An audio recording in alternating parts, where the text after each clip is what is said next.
Hello, this is David Healy with David Appleby and Brian Barry from Appleby Healy. This is the 2022 Client Care Program. 2021 was a bit of an acclimation to COVID in our society. I think 2020 was the shutdown year and the shock, and 2021 is a year that we just had new norms and we kind of acclimated to that. We hope you have as well. Things are just different now.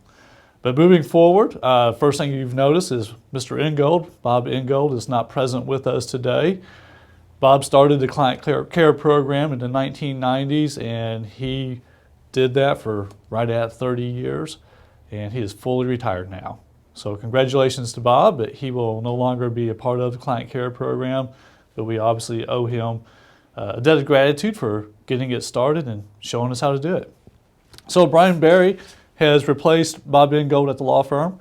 I've known Brian since law school. We were colleagues in law school. Brian was one of the smart guys. He was on Law Review, and we were always good friends. We actually worked together at the Court of Appeals as law clerks. That was our first jobs out of law school, and then we both went to work at the Greene County Prosecutor's Office out of law school. So we've known each other a long time. Always respected Brian, high integrity, very intelligent.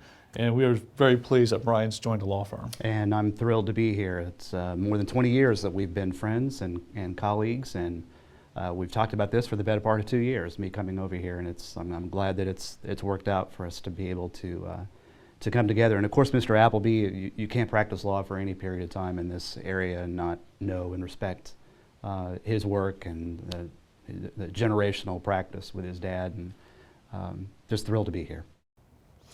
And David, you're still here. I am. We get phone calls at the office on a fairly frequent basis, wanting to know if I'm still alive or if I've retired. I assure you I'm alive. I'm not retired. Perhaps a more relaxed schedule, but still basically what most people would consider full-time work. And I don't have any plan to retire anytime soon. That's great to hear. Okay, let's talk about today's program, and that is how to avoid probate with your trust. So when you hear that, the first thing you should think is, why are we talking about probate? And that's exactly what we want you to think about. We want you to avoid probate. But to do that, we need to make sure that you're fully utilizing the tools that we have given you for your trust. So to do that, we always want to make it that's front of mind as far as titling your assets to your trust. Make sure that you're very cognizant of what you own and how that works as far as getting it transferred from your name to your trust and then eventually to the beneficiaries of your trust. Now, David, is there one asset in particular we kind of seem to zero in on right out of the gate when we talk about this? I think so. I think it's extremely important to get your real estate into the trust. In many cases, with the possible exception of your retirement plans, your IRA or 401k, your real estate's the biggest asset that you have. And so that's extremely important that we get the real estate transfer. That can be your personal residence, that can be your lake house, that can be the rentals that you've got, business buildings, the family farm. But it's extremely important that the first thing that we do for you when you have a trust is we transfer the real estate into that trust. And some of you who have met with me, you've probably heard me use the phrase trust funnel, where we're making sure everything goes into the funnel. At the end of the day, the trustee is there to capture it all. So real estate's a very important thing to get in that trust funnel. Brian, what about bank accounts? Bank accounts are also very important, and when we talk about bank accounts, we're talking about checking the passbook savings accounts, CDs, money market accounts, those liquid assets. And there are two ways to do that. You can certainly retitle those assets in the name of your trust. There's nothing wrong with that. You do want to talk to your banker about if there are any ramifications of that are unintended, like a waiver of interest or penalty for early withdrawals or something like that. So perhaps the easier way to do that is what a lot of people don't realize they can do, which are POD designations, pay on death, so that when you pass, those assets that are sitting outside the trust in your individual name as long as you are alive will pour over into your trust for your trustee, your successor trustee to then have access to disperse pursuant to the terms of your trust. Very good. And personal property, that's always a big question people have. What about my stuff? That's musical instruments, tools, firearms. When you come in and sign an estate plan, regardless of whether it was with Mr. Appleby, myself, Mr. Ingold, Mr. Berry, you will have signed a document where you assign your interest in your personal property over to your trust. And it's just natural. Over time, people forget they did that. They have forgot the explanation that went with that. And that's a question that we tend to get occasionally is, do I need to do something with my personal property? And the answer is always going to be, we're going to check your file and make sure we can put our hand on it. But you signed a piece of paper when you signed your trust, assigning all of your interest in your personal property to your trust, which of course during your lifetime doesn't have any real effect. This is to make sure your successor trustee has a legal title to convey those assets, to sell them, or distribute them upon your passing. So the personal property is taken care of with an assignment or a bill of sale on some of your documents, and they're the same document just depending on the time frame they were signed. But Brian, does that assignment or bill of sale take care of your car? It doesn't. A lot of the things that we're talking about today, PODs, beneficiary designations, those are what we call non-probate transfers. They're designed to pass your property without going through probate court. And I think probably the one people are most familiar with, without us telling them, is a TOD. You get that certificate of title to your vehicle. It's got the space on there for transfer on death. That is a TOD, another type, and probably the most popular type of non-probate transfer. And just like we're used to leaving that to the spouse or to a child or somebody else, you can do that, and we advise that you do that to your trust and just name your trustee of the trust as your beneficiary, your TOD. Now, some people get concerned because that when that certificate of trust comes back, it's that space that's too short to put the full name of the trust. Don't worry about that. That name is going to be correct and full, complete in the Department of Revenue's records. But if you do that TOD designation on the vehicle, then as soon as you pass, it's going to pour over automatically into your trust. You can title it, the vehicle, in the name of your trust from the get-go. The problem if you do that and if you're involved in an accident, sometimes somebody sees that it's owned by a trust and they labor under the misconception that that automatically means that you have deep pockets, and it can sometimes invite lawsuits that would not ordinarily happen. So a TOD on a vehicle is a perfect way, and the way we advise that you transfer that vehicle to your trust when you go. All right, great. Now, David, what about business interest? Well, I mentioned business buildings earlier, but so many of our clients have business interests. They may have a limited liability company, an LLC. They may have a corporation, a C Corp, S Corp. They may have a partnership agreement. But it's very important to get those shares of your personal business or those interests in your personal businesses into the trust. And because once again, that's for those of you that are small business owners particularly, that may be one of your biggest assets. So that's going to be critical. In looking at your bylaws, your operating agreement, your partnership agreement, there may be a requirement, by the way, that your other partners or members or shareholders in these what we call close corporations or small corporations or businesses, there may have to be a consent. And so when we're looking at this, one of the things we need to see, by the way, are the operating agreement, the shareholder agreement, whatever we've got that tells us whether or not we have to go out as part of your plan in helping you get funded properly. We may have to go out to your partners for their consent to transfer these business assets. But even though that's kind of an extra step in some cases, it's extremely important that that happen. And when we talk about these business interests, it's important to note that once you have that business interest titled over to the trust or transfer on death to the trust, that encompasses all the assets that the business owns. It's kind of like an umbrella. So another common question we have is, okay, well, we have the stock certificate or the member's interest titled over to the trust. What about the business checking account and the vans and the tools? But that's all covered when we transfer Sure. that member's interest. Exactly. So it's a very easy step from the perspective of we have one job to do here, but once we have that done, it takes care of everything that the business owns today or acquires tomorrow. Now, when we talk about corporate stock certificates, that's something that sometimes we're going to recommend instead of putting it directly into the name of the trust, that it might be transfer on death to the trust. Why would we do that?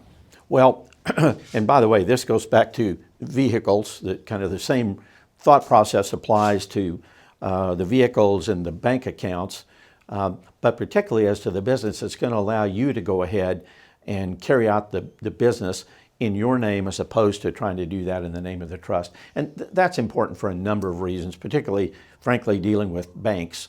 And just to say something about this pay on death and transfer on death, POD, TOD, because now we mentioned this 3 or 4 times, and we've said, but make the trust in the beneficiary.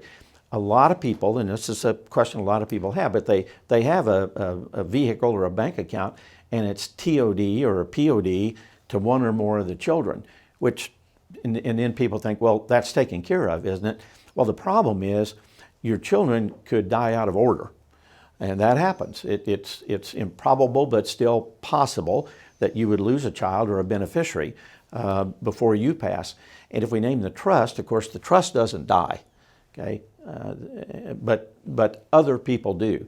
So the better practice when we're talking about TOD, POD, in fact, everything we're talking about TOD or POD today, I think, we're talking about making the trust the beneficiary, not naming your children to be the beneficiary. Thank you, David, for the explanation on how to handle the business interests. Brian, what about life insurance? How should we handle that? Life insurance policies are probably the asset that tend to be forgotten about the most. People forget they have the old group policy from years ago. I had someone in the other day whose mother had purchased a Sears and Roebuck life insurance policy in the 1970s. So those are typically are often forgotten, so it's best to take care of that initially when you first set up your trust. And you can do that through changing your beneficiary designation on the life insurance policy to your trust, just like you did with a vehicle, just like we talked about with your bank accounts, so that when you pass, those funds from the life insurance policy will pay into your trust, and your trustee gets access to that money to distribute to whoever the named beneficiaries in your trust. And where that can be a particular benefit to you is if the person who was previously named as the beneficiary of the trust is underage or incapacitated, so that typically would go through probate court. This avoids that by pouring it over into the trust when you die.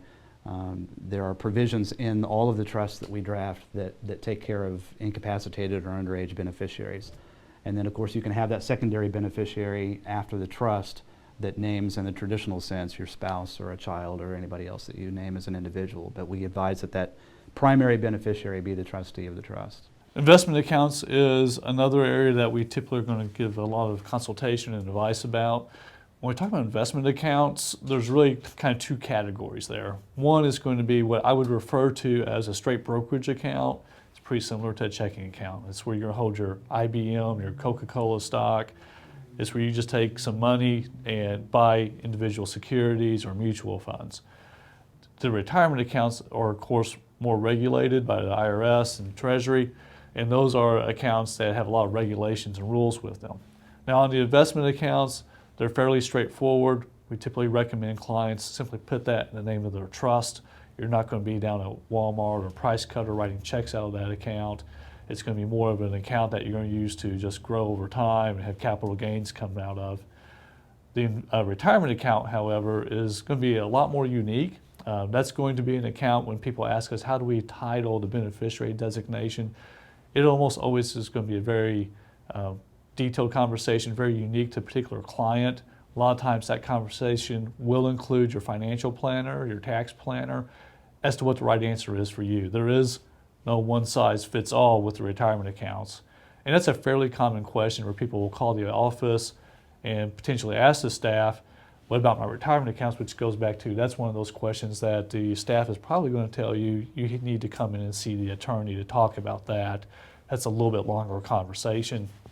It depends on a lot of different factors. Now, we kind of talked about several assets here and things that we need to be sure to take care of. Part of the intake process with our law firm is, of course, us asking what you own. But what's the backup plan here? What happens if we miss something? Sure.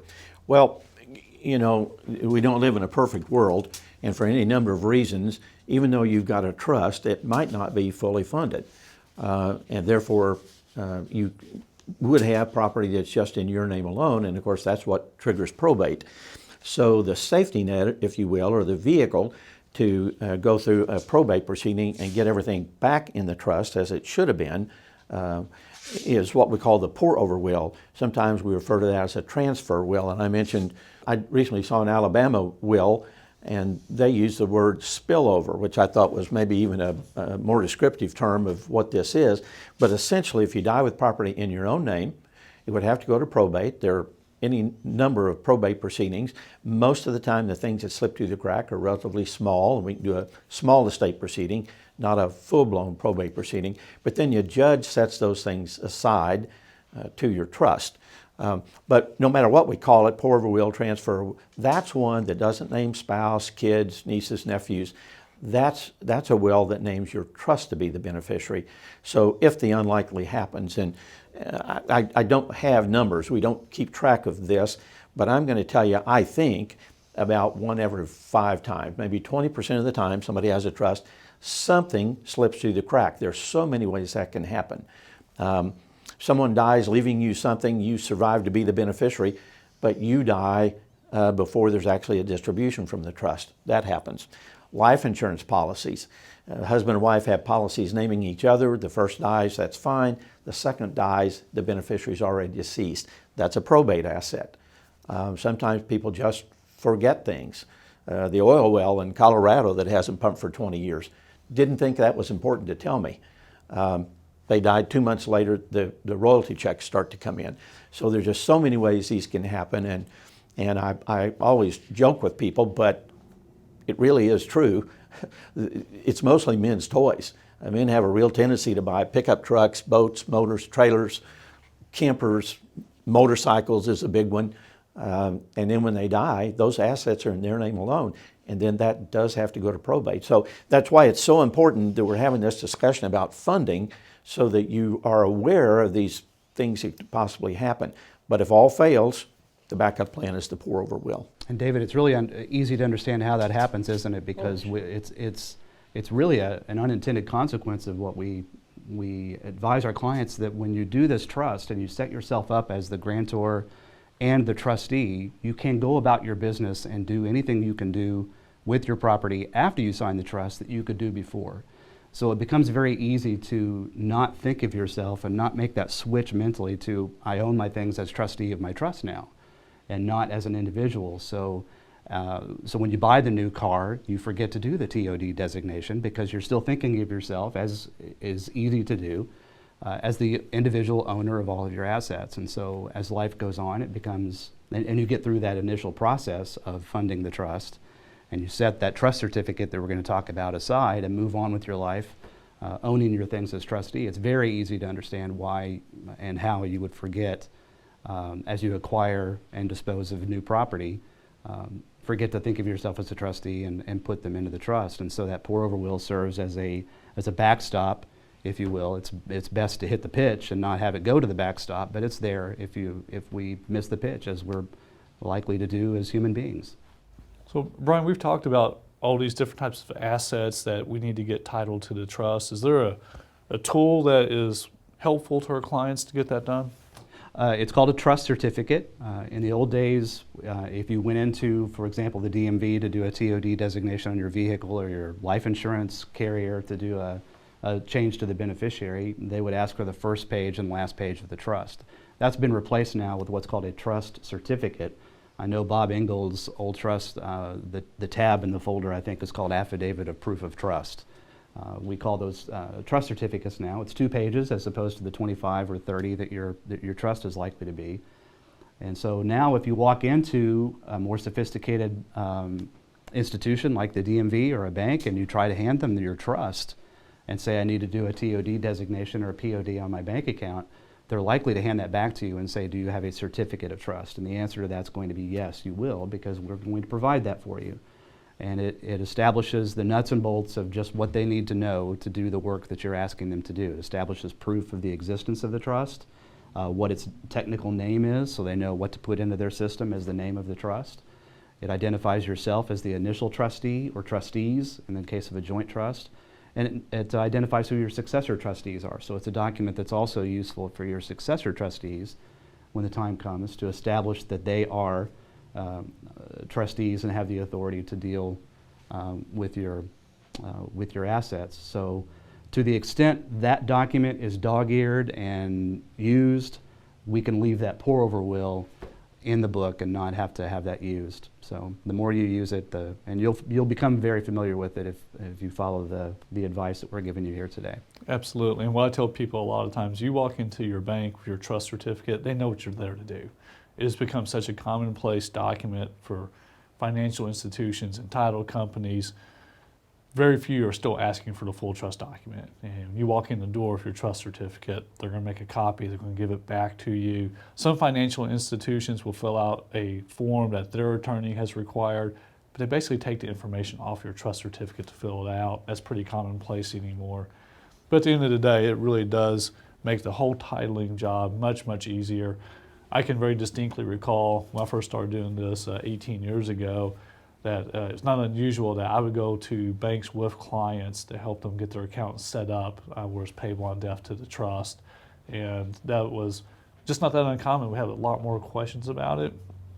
Since the statute has been passed in Missouri and now we have a regulated format, the trust certificate law, we've just noticed financial institutions, Department of Motor Vehicles, everybody has got more acclimated to getting assets titled to the trust. So we've seen a significant improvement there. So it's really a way for us to keep our expense to you down because we're sending you out with some homework that's more legwork than it is legal work because that certificate of trust should be all you need. And if it isn't, then we're a phone call away, but it'll cut through a lot of stuff. Absolutely.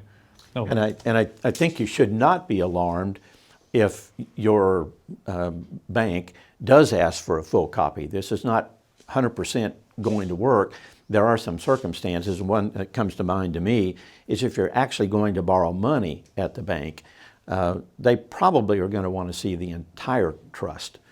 Some title companies, if you're buying a house, they're going to want to see the entire trust. Not always, but there are those exceptions. So don't be shocked if the trust certificate doesn't work, but I think in almost every circumstance it is, and it's going to make your life a lot easier, ours too. Absolutely. In those situations, we encourage clients, give us a call.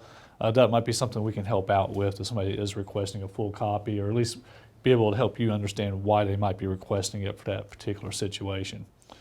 Now, David, there's of course another kind of more common sense way to avoid some of these things falling through the cracks, and that would just be come see us on a regular basis. Sure. You know, I tease clients, and some of you I've probably said this to, how tough it is for me to make a living if you only come and see me over 10 or 15 years. But I'm maybe more than teasing. You really do need to communicate more. I think that one of the big reasons that people don't call more often or come see us more often is the fact that it costs money. And of course, nobody wants to pay additional fees. And we understand that. But one of the advantages to being in the client care program, of course, is that we don't, generally speaking, charge you for your phone calls. And when you do come in, we have an hourly rate that's a little bit less for client care program clients who happen to be more frequent flyers, if you will, and their family members, so that there are some advantages to being in this program, and you really ought to probably pull this out if nothing significant's happened in your life. A good rule of thumb I hear all the time from a lot of sources is 3 to 5 years. But you know, a lot can happen in 3 to 5 years. A lot can happen in 10 years, things we never anticipated, both good and bad. So if something significant in your life happens, this is a move to another home, or a move out of state, or a move from out of state back here, or the death of a loved one, especially a beneficiary or a spouse. So there are these things that happen in your life, particularly if they're unexpected, probably means that's a good time to pull out your folder and just read through those documents and see what they say, and see if something's happened that would require a change. Well, it's a point of professional pride here with Mr. Appleby and Mr. Berry and myself, as far as when we draft these estate plans, we don't want to see anything go into probate. And that's not a great meeting when we sit down with a family when it's time to administer an estate plan and find out that we haven't heard from the client 10 or 15 years, that they moved, and now we have some significant asset that was never put into the trust. So that is really the whole point of the client care program, is maintaining relationships with our clients. And we always tell clients on the way out the door, this is the beginning of a relationship. We want to stay in touch with you. We want to know when you move. We want to ask that follow-up question when you move. Did you get your new house titled to the trust?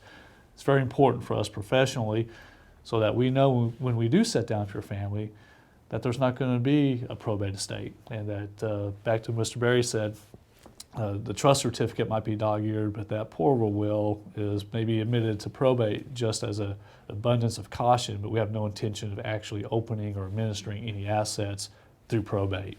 With due respect to my friends who work in probate court, it's three things that you don't want when dealing with your estate. It's time-consuming. You have to, and that's because a function of you have to go in and get permission from the judge every time you move. Every time you want to disperse something or sell something or really anything. It's time-consuming. It's because of that expensive. It actually, we make less money if you follow the directions that we're giving you today than if we have to probate the estate. But it's time-consuming, expensive, and public. And we're all familiar, I think, with CaseNet and the ability of folks to go on and see what's going on with the estate. Perhaps they can't drill in and see the documents themselves, but time-consuming, expensive, and public, those are all three things that a trust helps you avoid if we let it do its work the way it's supposed to. Absolutely. So that's the point of the whole presentation today, is let's not have a probate estate. I'm going to move on to the client care program letter that you've received. It's about 4 pages this year. And of course, the big thing that wasn't in it that quite frankly surprised me from the direction we were in August and September of 2021 to where we ended up with at the end of the year is the Build Back Better Act was not passed. There was no massive tax overhaul. So the letter this year had a lot of tweaks, more court cases, things have been clarified by the tax court. Two of the biggest things to be aware of: the 2017 Tax Cut and Job Act is still out there. It doesn't sunset until 2025. And that means that your estate tax exemption is, for 2022, $12,060,000 individually. If you're a married couple, that's a unified credit. That means your estate tax exemption is $24 million. Now, additionally, the gift exemption or exclusion is now raised from $15,000 to $16,000. It's been at $15,000 for a few years now, and of course we've had a lot of inflation in the past year. That has now been raised to $16,000, and as I point out in the letter, that doesn't mean that you cannot give more than that. That just means you need to file documents with the IRS if you do. Now, the Build Back Better Act, I'm going to let Mr. Appleby address that. That kind of stalled out.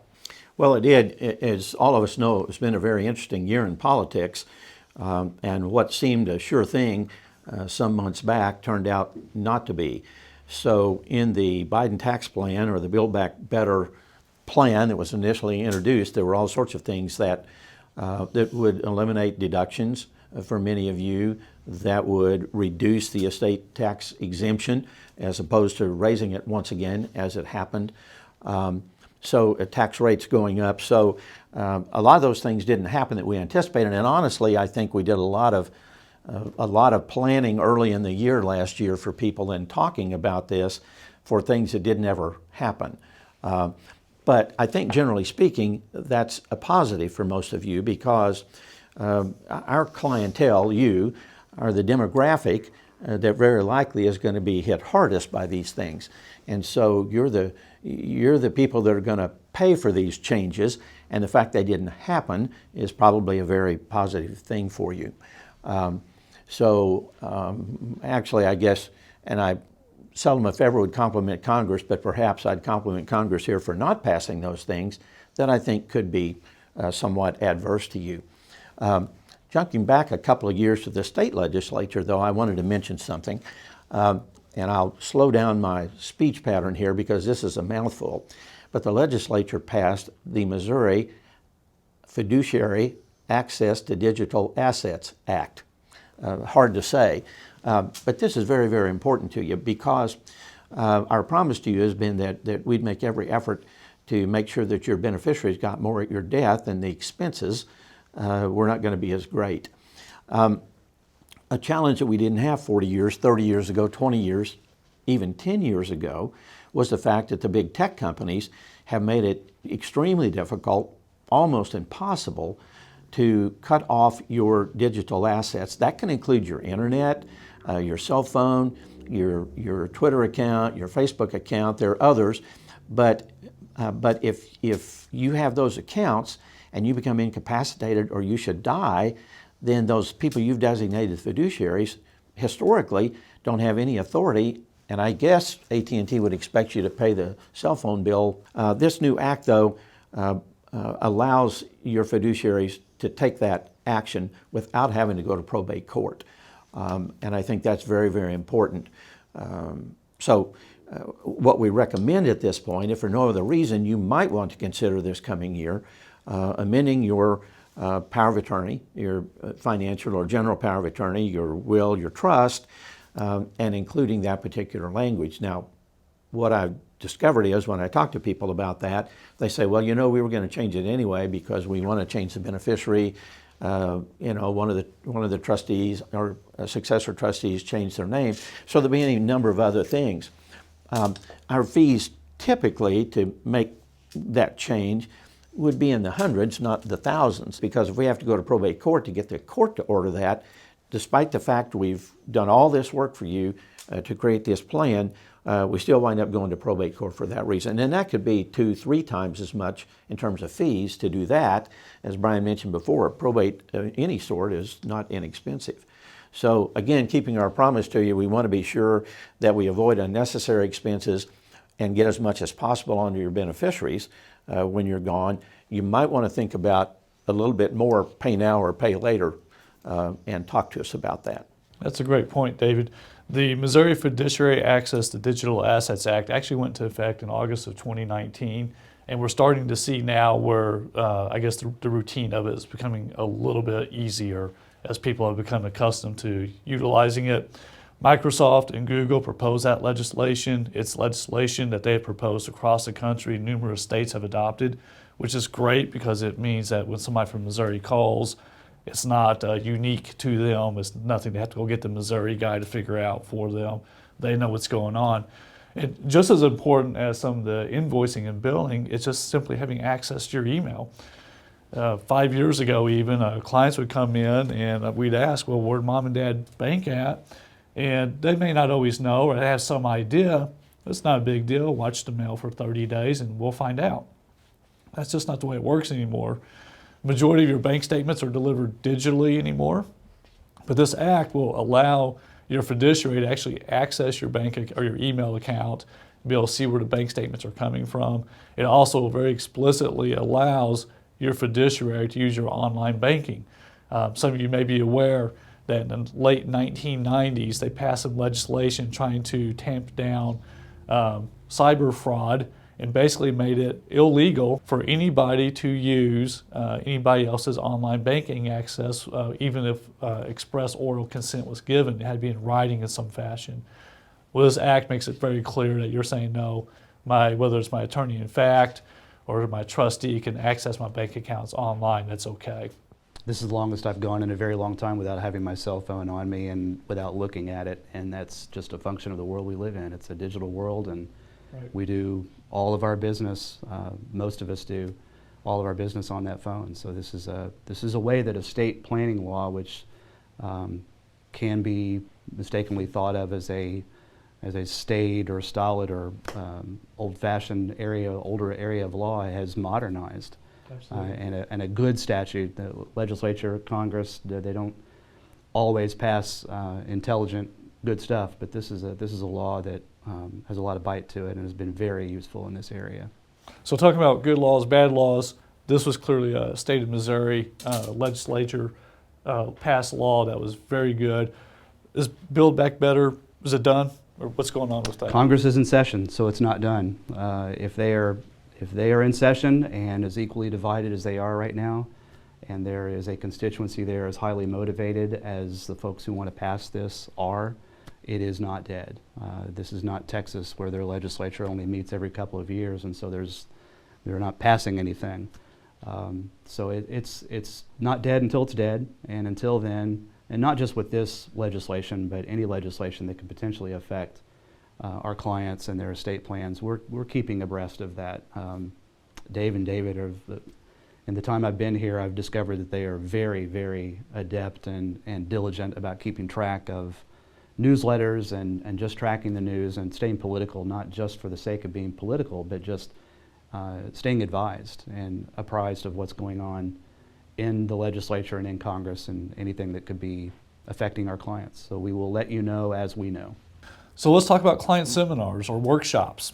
And that's going to be a little bit of a change this year, positive changes. For 2 years, we have not been able to have any workshops or seminars where we can get our clients together just due to COVID and the restrictions from that.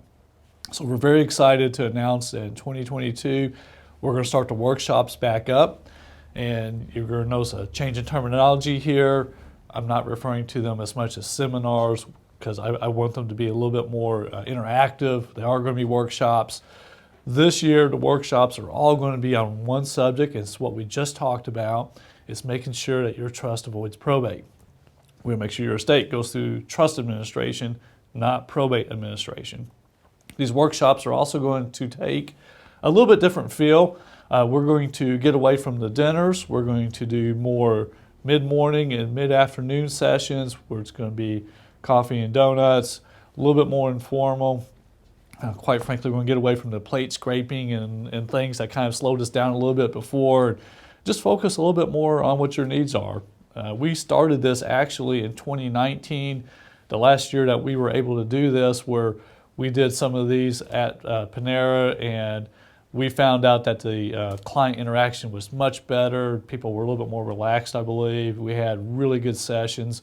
So we're going to expand on that across the board. So you have noticed in your packet this year, we have a number of workshops. We have several in the spring, several more in the fall to try to capture everybody who might be in transit during the year. And these workshops are going to be geared towards everything we talked about today. Also give you, the client, the opportunity to visit me or Mr. Appleby or Mr. Barry, whoever may be there, and just catch up a little bit with us and to talk to us a little bit on a personal level. There's always going to be those clients that have a quick question, and it truly is a quick question that they or maybe feel a little silly calling in about or don't feel like it's really necessary. And it's a great place just to catch up, see how everybody is doing, answer questions you may have, and most importantly, maintain the relationship. Kind of back to what we said earlier, that is the whole point of this program, maintain these relationships. I want you to know that we are available when you need us, and that we want to help. We want to make sure that your plan works as you intend it to. David, do you have any closing remarks? I think just I want to say thanks to all of you for helping us. If you've been to our offices recently, you'll notice that the remodel of our offices, it was a good part of 2020 and 2021. It's been completed. Many of you notice that our offices are much, much bigger than they seem when you first walk in the door. The construction on the square in Ozark and the streets in Ozark is greatly improved and hopefully is finished. And so that makes it a little bit easier. You'll also know notice when you come to the office that there are significantly more names on the door.